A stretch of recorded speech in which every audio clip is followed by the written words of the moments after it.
नमस्कार, good morning, सुप्रभात। आपके साथ मैं हूं करुणा शंकर शर्मा। सुबह 6 बजे के बुलेटिन की शुरुआत करते हैं बड़ी खबर के साथ। वॉर जोन से बड़ी खबर, इजराइल में हमले से जुड़ी है बड़ी खबर। ईरान से पहले हिजबुल्लाह का बड़ा हमला हुआ है। इजरायली इंटेलिजेंस रिपोर्ट से बड़ा खुलासा, हिजबुल्लाह ने बड़े हमले की तैयारी भी कर ली है। 24 घंटे के अंदर इजराइल में बहुत बड़ा हमला हिजबुल्लाह की तरफ से संभव है। तो ईरान इजराइल के खिलाफ बड़ी तैयारी करके बैठा है हमले को लेकर, लेकिन इससे पहले इंटेलिजेंस की तरफ से इस बात का खुलासा हो रहा है कि हिजबुल्लाह ने भी इजराइल के खिलाफ बड़े हमले की तैयारी कर रखी। इजराइल में ईरान से पहले हिजबुल्लाह विनाश का सबसे बड़ा तूफान लाने जा रहा है। हिजबुल्लाह ने न सिर्फ हमले का प्लान बना लिया बल्कि इसका ब्लूप्रिंट भी जारी कर दिया है।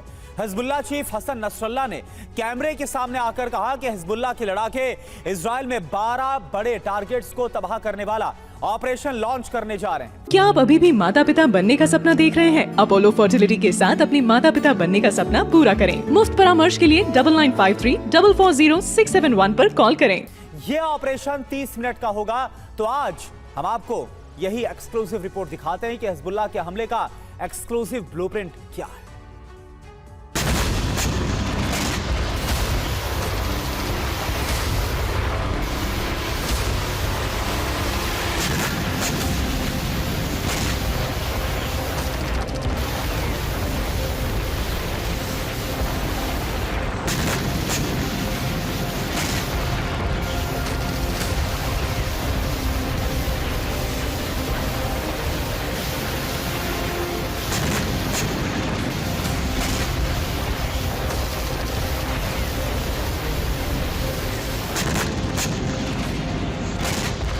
हिजबुल्लाह चीफ नसरल्लाह ने अब तक का सबसे विध्वंसक ऑर्डर दे दिया है।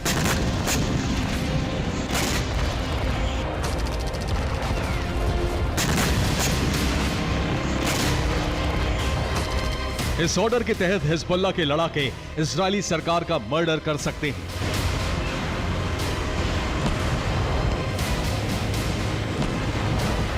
इजरायल में ईरान से पहले हिजबुल्लाह तबाही मचाएगा। हिजबुल्लाह ने विनाश का ब्लूप्रिंट रिलीज कर दिया है। टीवी 9 भारतवर्ष हिजबुल्लाह के इसी ब्लूप्रिंट की सुपर एक्सक्लूसिव रिपोर्ट दिखाने जा रहा है। हिजबुल्लाह को रूस और ईरान से विध्वंसक हथियारों की खेप मिल गई है और इसी के साथ हिजबुल्लाह ने इजरायल पर अब तक का सबसे खौफनाक हमला कर दिया।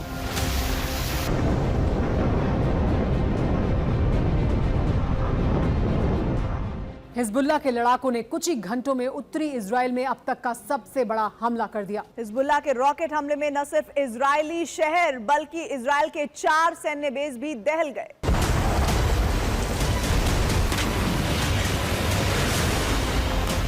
हिजबुल्लाह ने इतना विध्वंसक आक्रमण किया कि उत्तरी इजराइल में वॉर इमरजेंसी लग गई।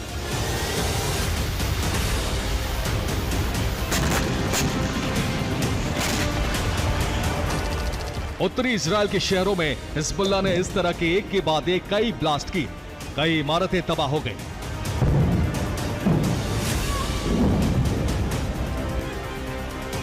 हिजबुल्लाह ने इजराइल के शरागा बेस पर रॉकेट हमला किया।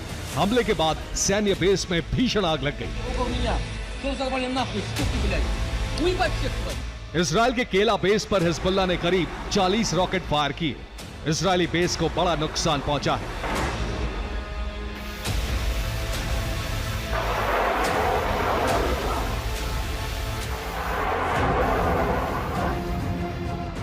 किरियत शिमोना में इतने रॉकेट फायर किए गए कि इजरायली एयर डिफेंस सभी को इंटरसेप्ट नहीं कर पाए। पश्चिमी गैलिली में हिजबुल्लाह के विस्फोट से 19 लोग जख्मी हो गए। गोलन हाइट्स पर हिजबुल्लाह ने इजरायल की कई सैन्य चौकियों को तबाह कर दिया। हिजबुल्लाह की रॉकेट फोर्स ने हाइफा में भी भीषण तबाही मचाई। नहारिया में आयरन डोम की मिसाइल दिशा भटक गई, इजरायल में ही ब्लास्ट कर गई। हिजबुल्लाह के लड़ाकों ने खासतौर पर इजरायली इंटेलिजेंस से जुड़े ठिकानों को भी टारगेट किया।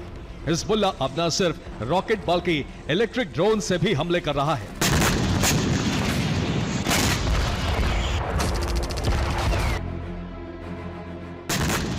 ईरान ने हिजबुल्लाह को शाहिद 101 इलेक्ट्रिक ड्रोन दिया है। ड्रोन की यह खेप ईरान ने रूस पहुंचाई है। रूस ने इसे सीरिया पहुंचाया। सीरिया से यह ड्रोन हिजबुल्लाह को ट्रांसफर कर दिया गया।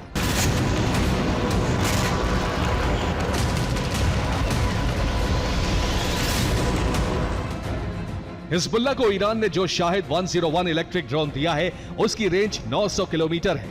ये 8 किलो का विस्फोटक ले जाकर तबाही मचाता है। ये 10,000 फीट की ऊंचाई पर उड़ान भर सकता है।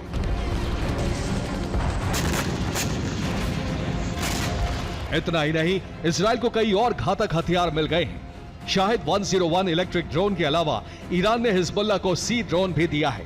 हिजबुल्लाह ईरानी एयर डिफेंस सिस्टम से भी लैस हो गया है। रिपोर्ट तो यह भी है कि तुर्की भी हिजबुल्लाह को एयर डिफेंस सिस्टम देने जा रहा है।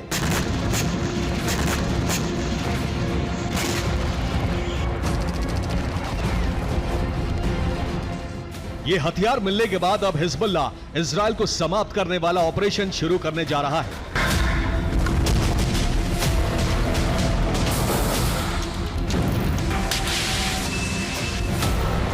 इजरायली इंटेलिजेंस की रिपोर्ट से पता चला है कि हिजबुल्लाह ईरान से पहले ही वहां विस्फोट करने जा रहा है।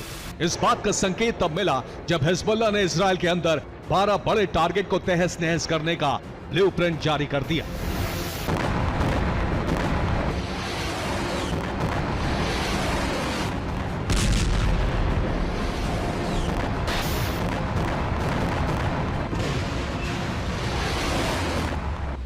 हिजबुल्लाह के हमले का ब्लूप्रिंट क्या है, अभी से आप जानिए। हिजबुल्लाह इजराइल में 6,38,000 करोड़ रुपए की तकनीकी फैक्ट्रियों को तबाह करेगा।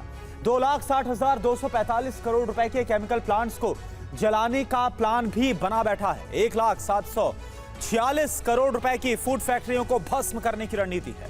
इतना ही नहीं, हिजबुल्लाह ने 83,952 करोड़ रुपए के पावर प्लांट को टारगेट करने की धमकी दे डाली। और इस तरह से अगर हिजबुल्लाह का हमला सफल रहा तो इजराइल को 10,82,943 करोड़ रुपए का नुकसान हो सकता है। और इसी तरह से हिजबुल्लाह इजरायली संसद, प्रधानमंत्री कार्यालय, आईडीएफ मुख्यालय, मोसाद मुख्यालय, इजरायली एयरबेस, आईडीएफ के खुफिया बेस, इजराइल के एयरपोर्ट और बंदरगाहों पर बड़ा धमाका करने जा रहा है। हिजबुल्लाह का प्लान यह है कि इतनी बड़ी तबाही से दहला इजराइल जब तक जवाबी कार्रवाई की तैयारी करेगा, तब तक दूसरे प्रॉक्सी संगठन इजराइल के एटमी सेंटर पर हमला शुरू करेंगे, जो हूती की अगुवाई में किए जाएंगे। हिजबुल्लाह का यह हमला 30 मिनट का हो सकता है। इस दौरान हिजबुल्लाह ने इजराइल के अंदर 12 बड़े टारगेट्स को तबाह भी कर सकता है। इसका मतलब यह हुआ कि इजराइल पर अभी तक का सबसे बड़ा खतरा मंडरा रहा है।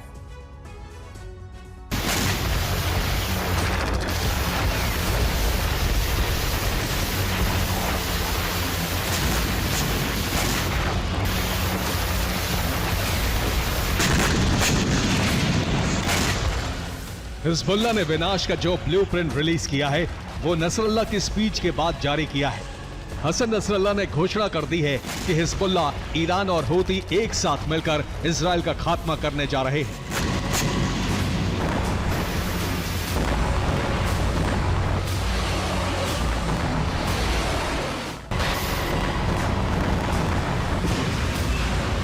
इसी धमकी के साथ नसरल्लाह ने इजरायली सरकार को खत्म करने की हुंकार भी भर दी है।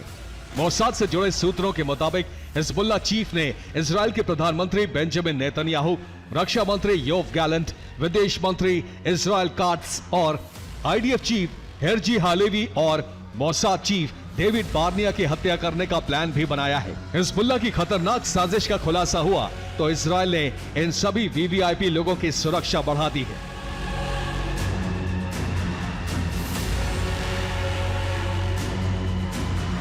मतलब यह कि इजरायली सरकार, इजरायली सेना और उसकी खुफिया एजेंसी पर बहुत बड़ा खतरा मंडरा रहा है।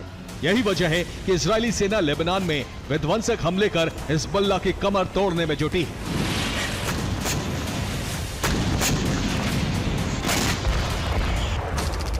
इजरायली एयरफोर्स ने बमबारी कर कफ्र किला में हिजबुल्लाह के हथियार गोदाम को तबाह कर दिया।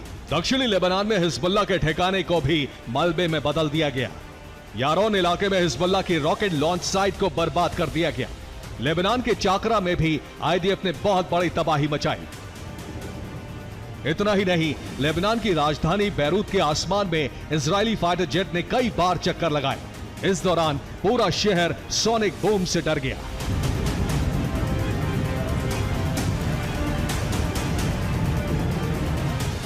जाहिर है हिजबुल्लाह और इजराइल की तरफ से महाविनाश की पटकथा लिखी जा चुकी है।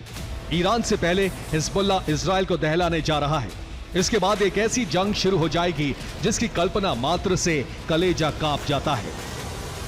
Bureau report, TV9 Bharatvarsh.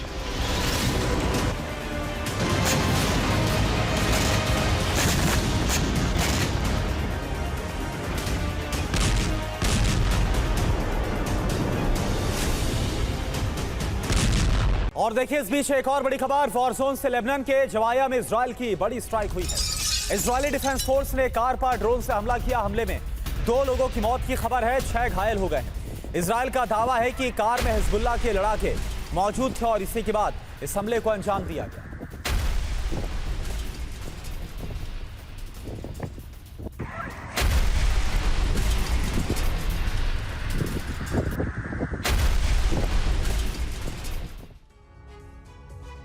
अरब में बड़े युद्ध के आसार बढ़ने लगे हैं। ईरान से एक बार फिर से अल्टीमेटम सामने आया है कि अगले 48 घंटे में इजराइल पर हमला होगा। दरअसल ईरान के इस हौसले की वजह रूस और चीन का साथ है। रूस ने लॉन्ग रेंज और मीडियम रेंज की मिसाइल की बड़ी खेप ईरान को भेज दी है, जिसका इस्तेमाल ईरान इजराइल पर हमले में कर सकता है। और इसके अलावा जवाबी हमले से बचने के लिए रूस ने ईरान को डिफेंस सिस्टम भी भेजा है। यानी ईरान ने न सिर्फ सुरक्षा चक्रव्यूह को तैयार कर लिया है, बल्कि इजराइल में बड़े विनाश का ब्लूप्रिंट भी बना लिया है।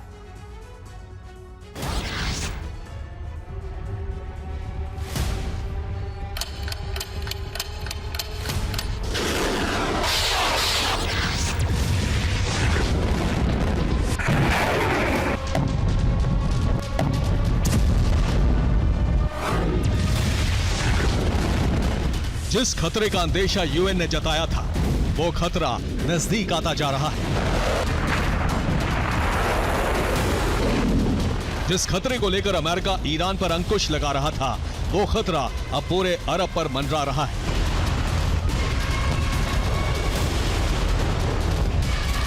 वो खतरा न्यूक्लियर अटैक का है। पेंटागन और मोसाद ने अलर्ट जारी किया है कि ईरान परमाणु हथियार का इस्तेमाल कर सकता है।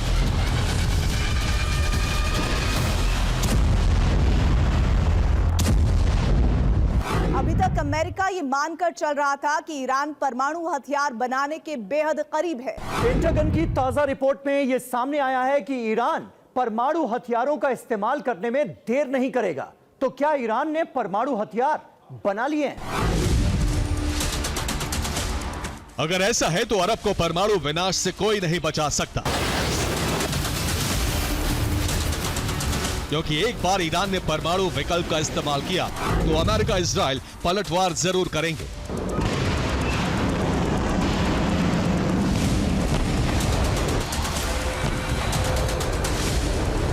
जो बेहद भयानक हो सकता है। तबाही हिरोशिमा नागासाकी से भी ज्यादा हो सकती है।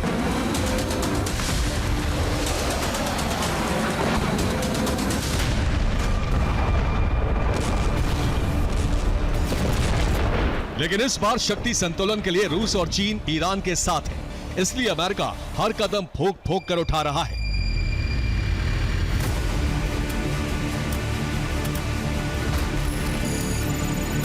हालांकि पेंटागन की रिपोर्ट में खुलासा हुआ है कि रूस और ईरान मिलकर अरब में कुछ बड़ा करने वाले हैं।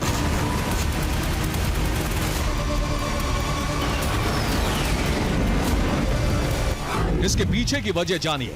रूस ने ईरान को लॉन्ग रेंज मिसाइल सप्लाई की है। इसके अलावा टैक्टिकल न्यूक्लियर वेपन भी भेजे हैं, जबकि चीन भी सैन्य मदद भेजने की तैयारी में है। ईरान ने मिलिट्री एक्सरसाइज शुरू कर दी है। ईरान ने अगले 48 घंटे का नोट आर्म जारी कर दिया है।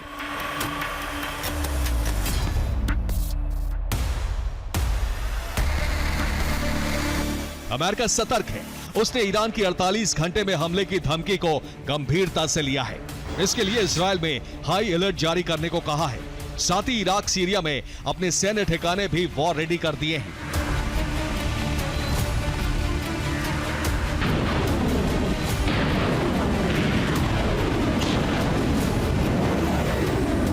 जैसे ही ईरान ने 48 घंटे का नो टाइम जारी किया, वैसे ही इजराइल ने भी हाई अलर्ट जारी कर दिया।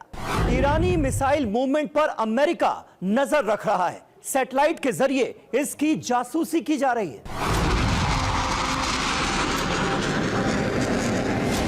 हालात इतने गंभीर हैं कि इजराइल ने 3 लेयर डिफेंस सिस्टम के अलावा सड़कों पर पोर्टेबल बंकर बनाए हैं,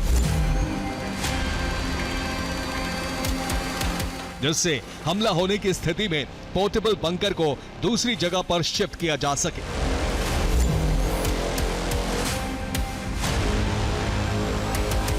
मोबाइल पोर्टेबल बंकर के अलावा डेजर्ट एटमी बंकर भी बनाए हैं, जो हर तरह के हमले झेल सकते हैं।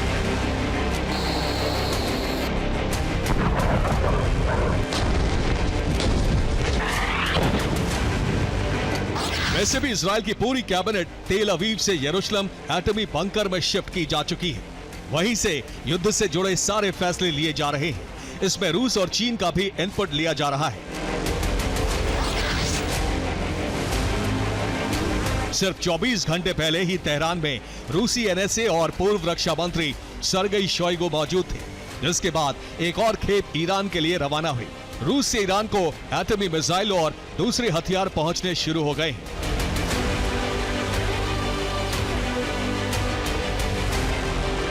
रूस से भारी मात्रा में डिफेंस सिस्टम भी तेहरान पहुंचे हैं, जिन्हें ईरान अपने परमाणु ठिकानों पर लगा रहा है। दूसरी ओर रूसी स्कंदर जैसी एटमी मिसाइल पहुंचने के बाद इजराइल वॉर रेडी मोड में आ चुका है। हमले से बचने के लिए सड़कों पर बंकर कैप्सूल रखे जा रहे हैं।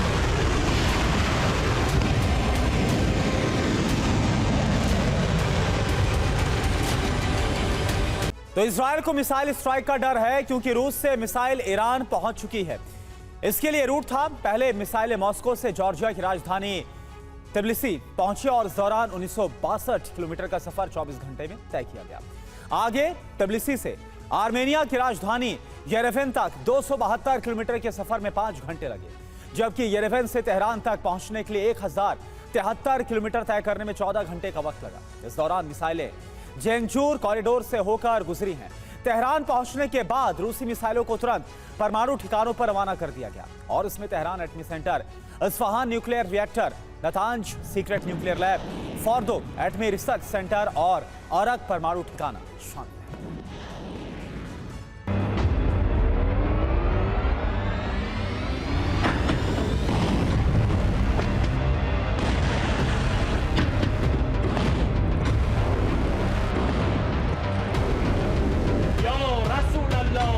रूस से मिली मिसाइल और डिफेंस सिस्टम को ईरान ने अपने परमाणु ठिकानों पर तैनात किया है।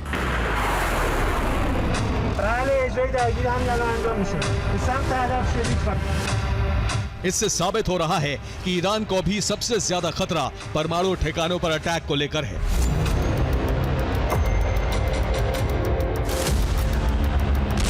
रूस ने जिन मिसाइलों की खेप भेजी है, उनके बारे में जान लीजिए।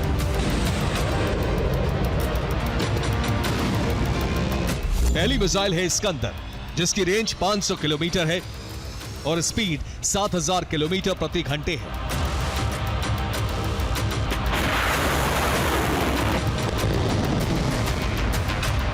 स्कंदर मिसाइल सिस्टम के अलावा मोरमांस्क बीएन सिस्टम भी रूस ने भेजा है।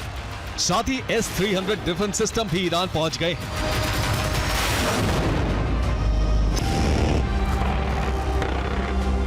इजराइल पर संभावित खतरे को देखते हुए अमेरिका ने एक और समुद्री बेड़ा भूमध्य सागर में भेजा है।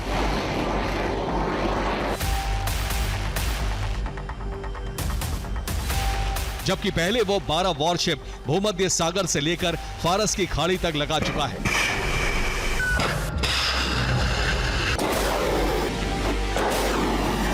अब इजराइल की सुरक्षा के लिए दूसरे नेटो देश भी आगे आए हैं। ब्रिटेन ने भी एक समुद्री फ्लीट इजराइल के पास तैनात करने के लिए भेज दी है।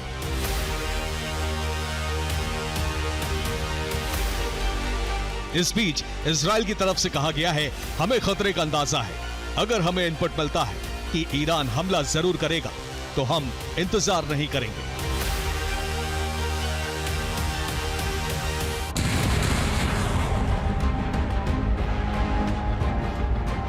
यानी इजराइल सुरक्षा के साथ आक्रमण के लिए भी तैयार है।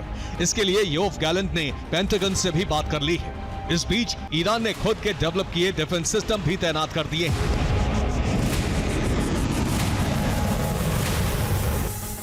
जिनमें 9 डे शॉर्ट रेंज डिफेंस सिस्टम है, अरमान एंटी बैलिस्टिक मिसाइल सिस्टम है। हजारा कश एयर डिफेंस सिस्टम भी तैनात है। Babar 373 long range defence system सैन्य ठिकानों की सुरक्षा में लगाया गया है।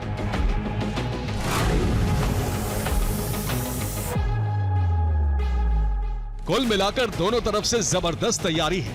दोनों तरफ से धमकियां दी जा रही हैं, लेकिन ईरान को लेकर अमेरिका ने साफ कर दिया है कि वो अगर हमला करेगा तो बेहद विध्वंसक होगा।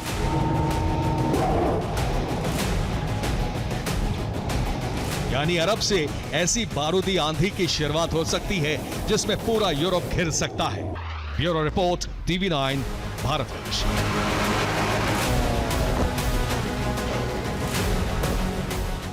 तो बांग्लादेश की अगर बात की जाए अब, तो बांग्लादेश में बीते एक महीने से जो विरोध प्रदर्शन हो रहा था वो सरकार के खिलाफ था, आरक्षण नीति के खिलाफ था, शेख हसीना के खिलाफ था। लेकिन 3 दिन पहले बांग्लादेश में तख्ता पलट हो गया। शेख हसीना को देश छोड़कर भागना पड़ा और आरक्षण को भी खत्म कर दिया गया। लेकिन अब हिंसक प्रदर्शनकारियों के निशाने पर हिंदू हैं। हिंदुओं के घर, मंदिरों और दुकानों को जलाया जा रहा है। चुन चुनकर हिंदुओं को मौत के घाट उतारा जा रहा है। ऐसे में सवाल ये उठता है कि आखिर बांग्लादेश में हिंदुओं को टारगेट क्यों किया जा रहा है, क्यों टारगेट किलिंग हो रही है? आप जरा देखिए रिपोर्ट। आग की लपटों में झुलसते मकान,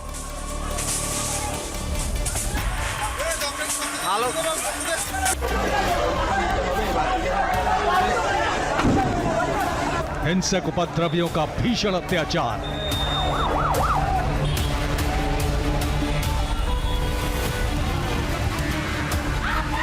हर तरफ मची चीख पुकार,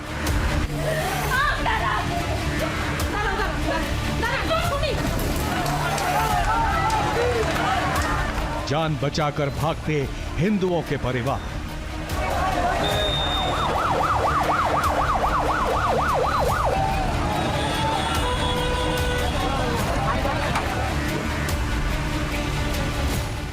बांग्लादेश के 44 जिलों में हालात कुछ ऐसे ही भयावह हैं। कट्टरपंथियों के टारगेट पर हिंदुओं के घर, मकान और दुकान हैं।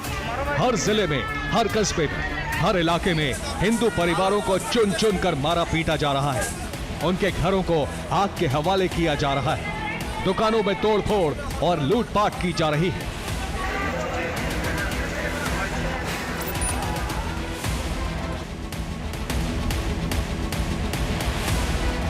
ये तस्वीरें ढाका में हिंदू सिंगर राहुल आनंद की हैं, जो कट्टरपंथियों के टारगेट पर आ गए। कट्टरपंथियों ने उनके घर पर धावा बोला। हमलावरों ने पहले उनके घर का गेट तोड़ा, उसके बाद घर के अंदर तोड़फोड़ की। घर में रखे फर्नीचर, आईना, कीमती सामान तक सब कुछ ले गए। उसके बाद पूरे घर में आग लगा दी। यकीन मानिए, 140 साल पुराना घर चंद मिनटों में राख हो गया। इतना ही नहीं, कट्टरपंथियों ने उनके घर में मौजूद 3000 से ज्यादा हैंडमेड म्यूजिकल इंस्ट्रूमेंट के कलेक्शन को भी जला दिया। इसके अलावा बांग्लादेश के छत्रगाम जिले में पहले तो हिंदू परिवारों को घर से बाहर निकाला गया और फिर घर में रखे सामान को लूटा गया, सरेआम लोगों को पीटा गया और इसके बाद हिंदुओं के एक एक घर को पेट्रोल डालकर आग के हवाले कर दिया गया। दावा किया जा रहा है कि बांग्लादेश के छत्रगाम जिले में हिंदुओं के 10 से ज्यादा घर फूंक दिए गए, मगर कोई बचाव में नहीं आया। पुलिस प्रशासन ने कोई मदद नहीं की।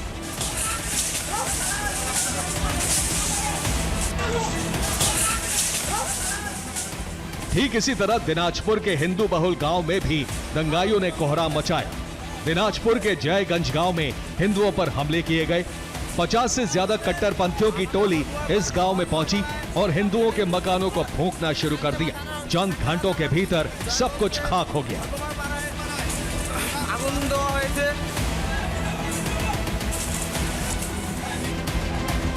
गौर करने वाली बात यह है कि बांग्लादेश में हर तरफ अराजकता फैली है। हिंदुओं को निशाना बनाया जा रहा है, लेकिन हिंदुओं के बचाव में ना तो आर्मी नजर आ रही है और ना ही पुलिस हिंदुओं पर हो रहे जुल्मों को रोक पा रही है। दावा किया जा रहा है कि बांग्लादेश के 44 जिलों में हिंदू बहुल इलाकों को निशाना बनाया गया। हिंदुओं के मंदिरों, घरों, दुकानों और संपत्तियों को जलाया जा रहा है। बांग्लादेश में हिंदुओं के साथ क्रूरता को जमाते इस्लामी ने भी माना। शेख हसीना के देश छोड़ने के बाद से ही जमात इस्लामी जैसे कट्टर संगठनों के टारगेट पर हिंदू हैं। आशंका ये भी जताई जा रही है कि पाकिस्तान और उसकी खुफिया एजेंसी ISI जमात इस्लामी के कंधे पर बंदूक रखकर हिंदुओं को निशाना बना रहा है। दावा यह भी किया जा रहा है कि ISI जमात इस्लामी के जरिए बांग्लादेश में मौजूद हिंदुओं की टारगेटेड किलिंग कर रही है और इसका सबूत तस्वीरों की शक्ल में सामने आ रहा है।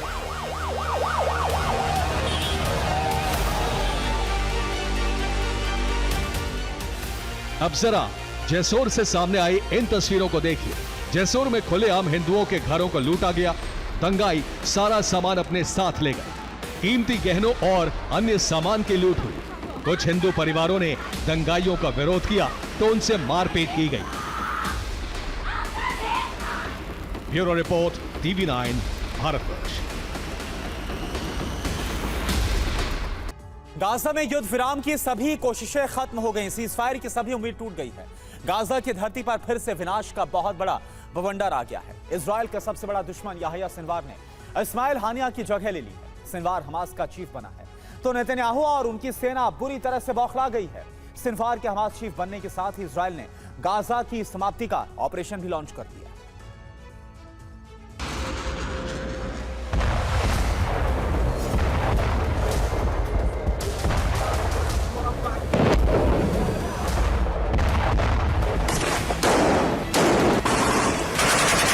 गाजा में जंग की आग फिर से बहुत विकराल हो गई है।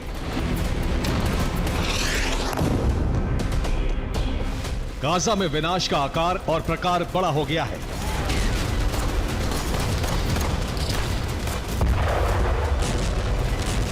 इजरायली सेना की बमबारी फिर से बहुत तेज हो गई है।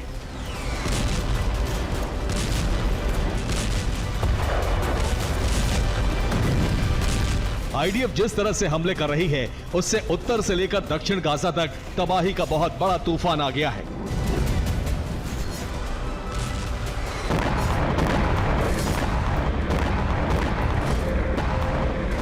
गाजा की जंग में जो नया और बड़ा टर्न आया है उसकी वजह है याह्या सिनवार।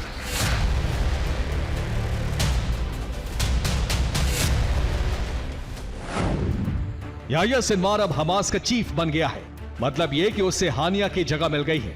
वो अब हमास के पॉलिटिकल ब्यूरो का हेड बन गया है। याह्या सिनवार अब तक हमास का गाजा चीफ था, लेकिन इस्माइल हानिया की हत्या के बाद अब याह्या सिनवार हमास का चीफ बन गया है। याह्या सिनवार ही पिछले साल 7 अक्टूबर को इजराइल में हुए नरसंहार का मास्टरमाइंड है। सिनवार को इजराइल दुश्मन नंबर 1 मानता है।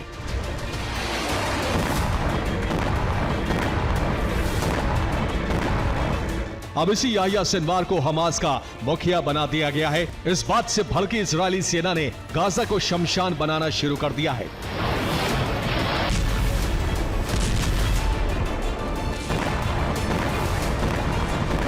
सिनवार को मौत के घाट उतारने के लिए इजराइल ने जमीन और आसमान एक कर दिया है।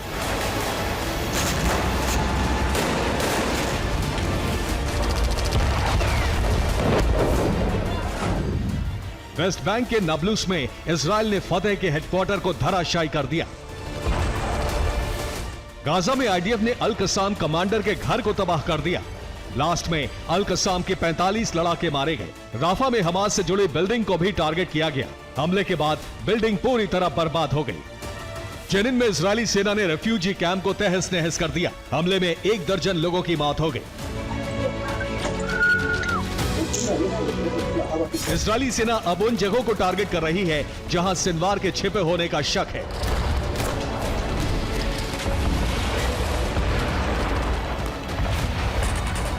एक तरफ इजराइल ने सिनवार को खत्म करने का ऑपरेशन लॉन्च कर दिया है, तो दूसरी तरफ सिनवार को हमास चीफ बनाए जाने से अल कसाम के हौसले बुलंद हो गए हैं।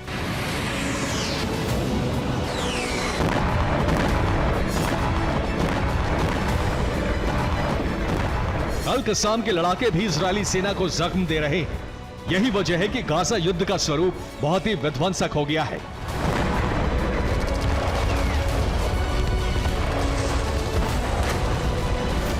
गाजा में एक बार फिर से जिस तरह का विध्वंसक संग्राम छिड़ गया है, उससे अमेरिका युद्ध विराम की जो कोशिशें कर रहा है उस पर पूरी तरह से पानी फिर गया है।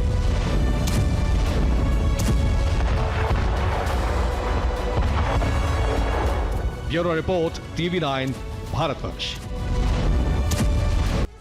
13 जुलाई को अमेरिका की पूर्व राष्ट्रपति डोनाल्ड ट्रंप पर हुए जानलेवा हमले में बड़ा खुलासा हुआ। अमेरिका की खुफिया एजेंसी FBI ने हमले का कनेक्शन ईरान से ढूंढ निकाला है। आखिर क्या है FBI की सनसनीखेज थ्योरी, इस एक्सक्लूसिव रिपोर्ट के जरिए आप जानिए।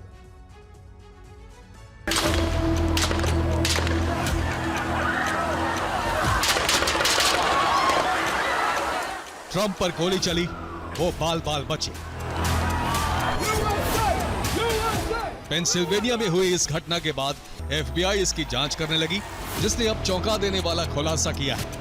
हत्या की साजिश का एंगल ईरान से जोड़ दिया है। ईरान से अमेरिका की दुश्मनी पुरानी है और अभी ईरान इजराइल पर हमले की धमकी भी दे रहा है, जिसको लेकर पेंटागन ने अलर्ट भी जारी किया है। ऐसे वक्त में ट्रंप को मारने की साजिश के पीछे ईरान का हाथ बताना थोड़ा हैरत भरा जरूर है। खैर, FBI ने जो कहा है वो समझिए। FBI ने एक आसिफ मर्चेंट नाम के पाकिस्तानी को गिरफ्तार किया है। FBI ने दावा किया है कि ईरान ने आसिफ मर्चेंट को अमेरिका भेजा था, जिसके निशाने पर पूर्व राष्ट्रपति और कई अधिकारी थे। इसके लिए आसिफ ने कई बार रेकी भी की थी और एक कॉन्ट्रैक्ट किलर को $5000 का एडवांस भी दिया था। लेकिन 12 जुलाई को अमेरिका से फरार होते वक्त उसे गिरफ्तार कर लिया गया। अब इसमें ट्विस्ट क्या है वो समझिए। जिस कॉन्ट्रैक्ट किलर को आसिफ ने हायर किया था, दरअसल वो FBI का अंडरकवर एजेंट था। उसने आसिफ और ईरान का पूरा प्लान खोल दिया। लेकिन हैरत की बात यह है कि 12 जुलाई को आसिफ की गिरफ्तारी के बाद भी 13 जुलाई को डोनाल्ड ट्रंप पर हमला नहीं रुक पाता। आखिर यहां FBI क्यों फेल हो गई? हालांकि अभी तक FBI आसिफ मर्चेंट का ट्रंप पर गोली चलाने वाले से कोई लिंक नहीं ढूंढ पाई है। फिर यह कैसे साबित करेगी कि आसिफ को ईरान ने प्लांट किया था, जबकि आसिफ मर्चेंट का ईरान से लिंक इतना भर है कि उसकी एक बीवी ईरान की है, जबकि एक बीवी पाकिस्तान में रहती है। बाकी वो ईरान, इराक और सीरिया के अलावा अमेरिका आता जाता रहता है, एक कारोबारी की हैसियत से। FBI ने कोर्ट को यह जरूर बताया है कि आसिफ मर्चेंट के साथ 25 लोगों की टीम थी, जो अमेरिका में उन लोगों को निशाना बनाना चाहते थे जो पाकिस्तान और दूसरे इस्लामिक देशों को अपने बयानों से नुकसान पहुंचा रहे हैं। अब ट्रंप का नाम उसकी लिस्ट में कैसे आया और दूसरे लोगों के नाम क्या थे? क्या ईरान ने कोई लिस्ट दी थी? इस बारे में FBI कोर्ट में कोई जानकारी नहीं दे पाई है। Bureau report, TV9 Bharatvarsh. और देखिए, वॉर जोन से आ रही बड़ी खबर का रुख कर रहे हैं। सूमी में रूस का बड़ा मिसाइल हमला हुआ। रिहायशी इलाकों पर रूस ने मिसाइलें दागी है। हमले में 3 लोगों की मौत की खबर सामने आ रही है। तस्वीर आपको हम दिखा रहे हैं।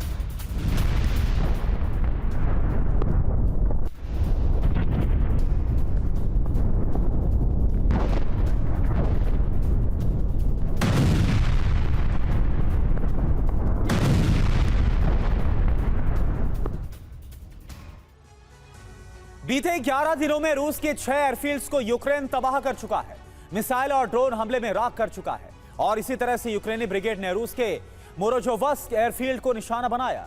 एयरबेस पर प्रचंड आसमानी प्रहार किया, क्योंकि मोरोजोवस्क एयरफील्ड रूसी वायुसेना के बम वर्षकों का बेस है। यहां पर रूस ने सबसे बड़ा हथियार डिपो भी बना रखा है। इस अटैक पर यूक्रेन ने दावा किया है कि एयरबेस पर ड्रोन से हमला हुआ, जबकि रूसी डिफेंस और वॉर एक्सपर्ट इस बात की आशंका जाहिर कर रहे हैं कि यूक्रेन ने अमेरिकी जंगबाज यानी कि F-16 से एयर स्ट्राइक की है। आखिर किसके दावे में है सच्चाई? क्या वाकई में यूक्रेन ने F-16 से रूसी धरती पर तबाही मचाई है? आप रिपोर्ट देखिए।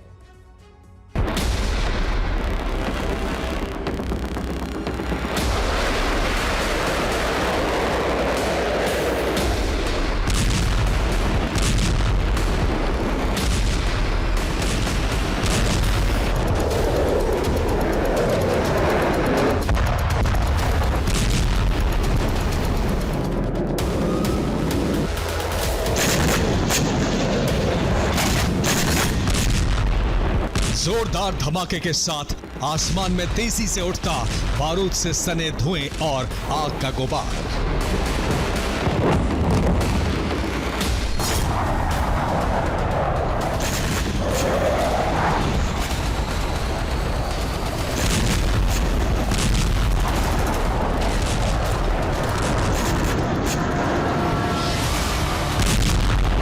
तस्वीरें रूस के रोस्तोव प्रांत की हैं, जहां जबरदस्त ब्लास्ट के साथ ही आसपास का इलाका थर्रा उठा। कई किलोमीटर दूर तक धमाके की गूंज सुनाई दी, क्योंकि एक के बाद एक कई विस्फोट हुए।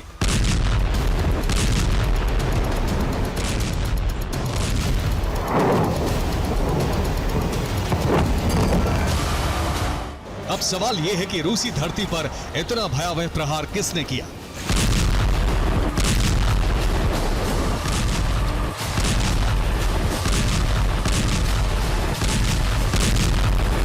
आखिर रोस्तोव के किस इलाके को बारूद से दहलाया गया?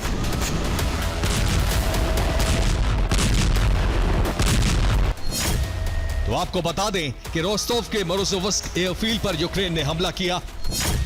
इस हमले में रूस का Su-34 फाइटर बॉम्बर तबाह हुआ। मोरोजोव्स्क एयरबेस पर तैनात 2 एयरक्राफ्ट भी राख हुए। वहीं यूक्रेनी हमले में मोरोजोव्स्क का हथियार डिपो ध्वस्त हुआ।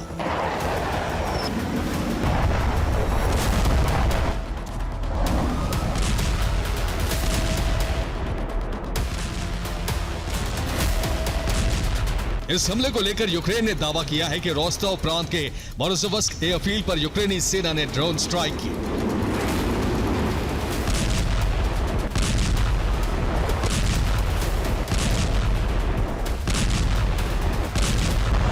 कामिकाज़े ड्रोन्स के प्रहार से मोरोजोव्स्क एयरबेस पर मौजूद लड़ाकू विमानों और हथियार डिपो को नेस्तनाबूद किया।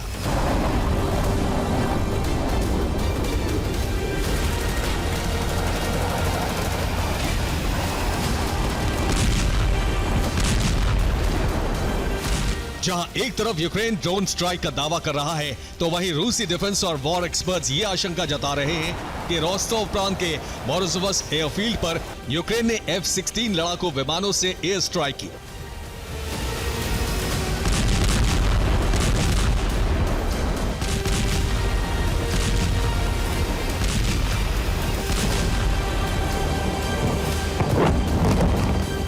अमेरिकी जंगबाज ने अपनी घातक मिसाइलों से मोरोजोव्स्क एयरबेस में तबाही मचाई।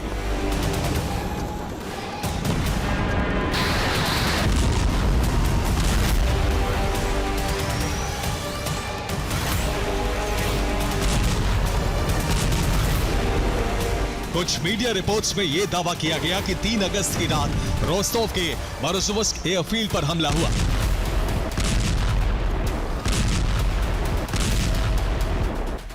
इस हमले से जुड़ी सैटेलाइट तस्वीरें भी सामने आई, जिसमें मोरोजोव्स्क एयरफील्ड पर यूक्रेनी हमले के बाद तबाही साफ साफ नजर आ रही थी।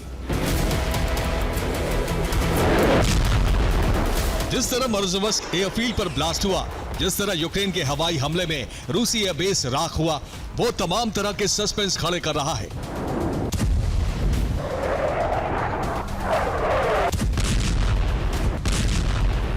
वॉर एक्सपर्ट्स का मानना है कि कामिकाज़े ड्रोन से इतना भीषण हमला करना संभव नहीं है।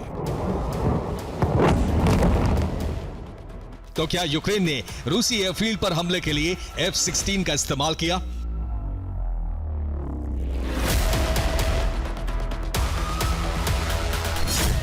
क्योंकि 2 दिन पहले यूक्रेन ने F-16 की पहली खेप मिलने का ऐलान किया था। F-16 फाइटर जेट को यूक्रेन के किसी खुफिया ठिकाने पर रखा गया। सीक्रेट एयरबेस पर F-16 को यूक्रेनी वायुसेना में शामिल किया गया। यूक्रेन को F-16 फाइटर जेट कहां से मिले, इसका भी खुलासा नहीं हुआ। 2 दिन पहले F-16 लड़ाकू विमानों के यूक्रेनी वायुसेना में शामिल होने की तस्वीरें दुनिया के सामने आई। इस मौके पर यूक्रेनी प्रेसिडेंट ज़ेलेंस्की भी मौजूद थे। मगर हैरानी की बात यह है कि रोस्तोव प्रांत के मोरोजोव्स्क एयरफील्ड पर हमला 3 अगस्त को हुआ। ऐसे में सवाल खड़ा होता है कि क्या यूक्रेन ने F-16 की डिलीवरी पर झूठ बोला? क्या 3 अगस्त से पहले ही F-16 की खेप यूक्रेन पहुंची? क्या F-16 ने ही मोरोजोव्स्क एयरफील्ड पर अटैक किया? एयरबेस पर हमले के साथ ही F-16 ने पहला मिशन पूरा किया।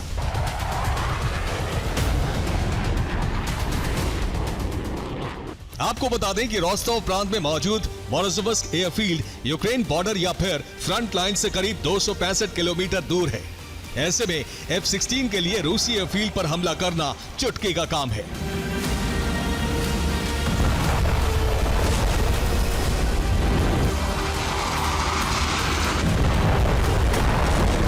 मगर ये कोई पहला मौका नहीं है जब यूक्रेन ने रूस के किसी एयरबेस को निशाना बनाया हो, उस पर हमला किया हो।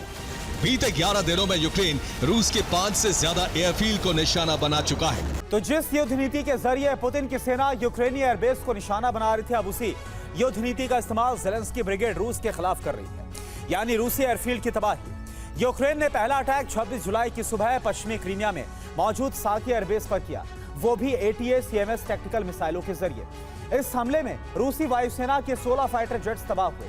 वहीं 26 जुलाई की शाम यूक्रेनी सेना ने दूसरे हमले को अंजाम दिया, वो भी आत्मघाती ड्रोन के जरिए। यह हमला सारातोव एयरबेस पर किया गया। इस ड्रोन हमले में 3 MI अटैक हेलीकॉप्टर सुराख हुए। यूक्रेनी ब्रिगेड ने तीसरा अटैक 27 जुलाई की सुबह पश्चिमी रूस के रिजान प्रांत पर किया, वो भी कामाकाजी ड्रोन के जरिए। इस हमले में रूस के Tu-22 M3 बॉम्बर को नुकसान पहुंचा है। 27 जुलाई को ही यूक्रेनी ड्रोन ने मरमंस्क प्रांत के ओलेनिया नेवल बेस पर हमला किया। दावा इस बात का किया गया कि ओलेनिया नेवल बेस पर यूक्रेन के ड्रोन हमले में रूसी वायुसेना के 42 विमान राख हो गए। इस हमले के ठीक 2 दिन के बाद यानी कि 29 जुलाई की रात ज़ेलेंस्की की सेना ने यूक्रेनी बॉर्डर से करीब 1800 किलोमीटर दूर रूस के मरमंस्क एयरफील्ड पर ड्रोन के जरिए स्ट्राइक की और इस अटैक में भी रूस का एक Tu-22 M3 बम वर्षक तबाह हो गया।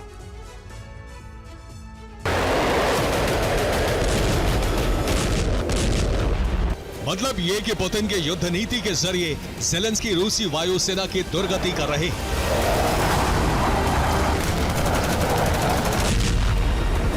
रूस की हवाई ताकत को सिलसिलेवार अंदाज में तबाह कर रहे हैं।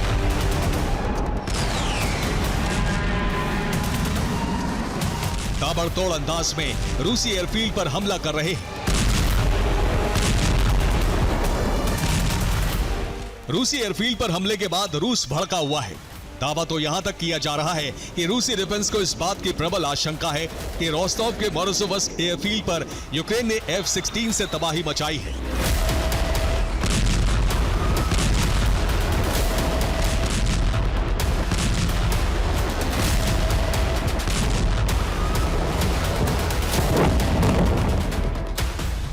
लिहाजा अब जिस मुल्क ने यूक्रेन को F-16 की खेप सौंपी है, ये पता लगाने के लिए रूसी खुफिया एजेंसी के जासूस मिशन पर लग चुके हैं। मतलब ये कि डेनमार्क, नीदरलैंड्स और नॉर्वे पर जंग का खतरा मंडराने लगा है, क्योंकि यही वो 3 मुल्क थे जो यूक्रेन को F-16 की खेप सौंपने वाले थे। Bureau report, TV9 Bharatvarsh.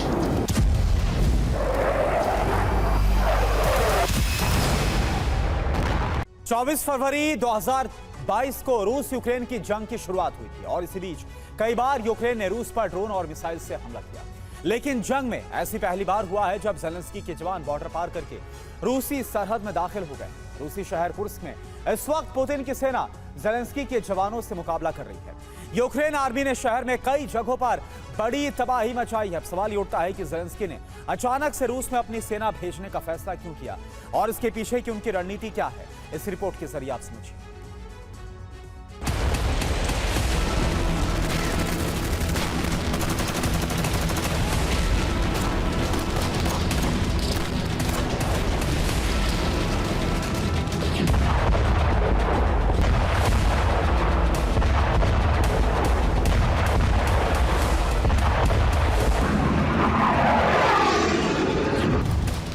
सड़कों पर मौजूद सेना का काफिला रूस का नहीं यूक्रेन का है।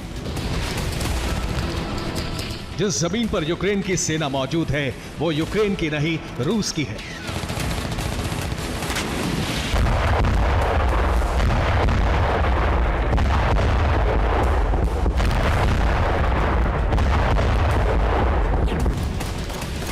आपने बिल्कुल ठीक सुना है। 24 फरवरी 2022 को शुरू हुई जंग के बाद ऐसा पहली बार है जब यूक्रेन के सैनिकों ने रूस की धरती पर कदम रखा है।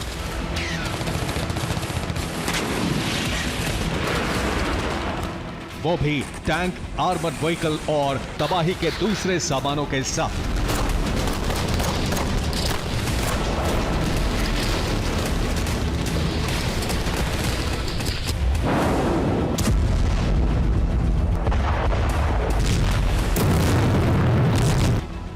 यूक्रेन युद्ध का विस्तार अब आधिकारिक तौर पर रूसी जमीन तक हो चुका है।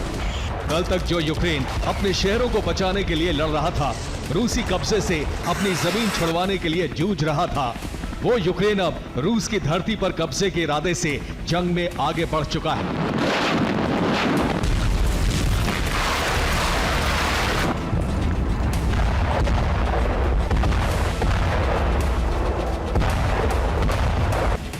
यूक्रेनी राष्ट्रपति का सबसे पहला टारगेट कुर्स्क है, जिसे पूरा करने के लिए the great battle of Kursk शुरू हो चुका है।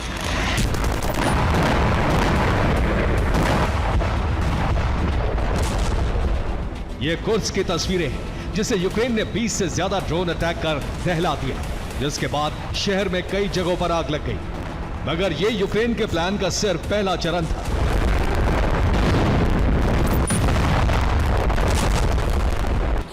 हमले के बाद सुबह 5 बजे यूक्रेन के सैनिक बॉर्डर से कुर्स्क में घुस गए। यूक्रेनी टुकड़ी में 300 सैनिक, 11 टैंक, 20 आर्मर्ड व्हीकल शामिल थे। ये सभी सैनिक सूमी कुर्स्क के बॉर्डर से दाखिल हुए, निकोलायेवो, दारिनो और ओलेशन्या की चौकियों पर हमला कर दिया। ये वीडियो कुर्स्क बॉर्डर का है। तस्वीरें तब ली गई जब यूक्रेन की सेना रूस में दाखिल हो चुकी थी। कतार में आगे बढ़ते ये यूक्रेन के स्ट्राइकर टैंक हैं। इन टैंक्स के साथ यूक्रेनी आर्मी ने रूस की धरती पर कदम रखा।